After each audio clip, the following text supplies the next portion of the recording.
మంచి సినిమా. ఎందుకంటే కమర్షియల్గా ఎటువంటి ఎలిమెంట్స్ ఉండాలి అన్నీ ఉంటూ ఒక అద్భుతమైనటువంటి సందేశం ఆ సినిమాలో ఉంది.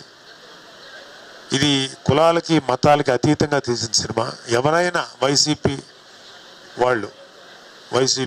వాళ్ళని ఏమని తిట్టాలో కూడా నాకు అర్థం కావట్లా. వాళ్ళు తిట్టడం కూడా అవసరం లేదు, మీరే తిడుతున్నారు.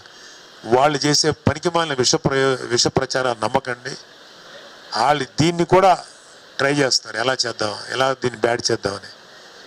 ఒక హరిహర వీరమల్లు బ్యాడ్ చేసినంత మాత్రాన మీరు 2029 ఎలక్షన్స్లో గెలుస్తారని మాత్రం అనుకోకండి.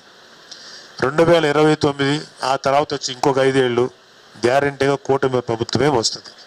2029 కాదు కదా, ఇంకొక 20 ఏళ్ల పాటు వైసీపీ అనేది అధికారంలోకి రాదు. వాళ్ళు కళ్ళకు అంటున్నారు.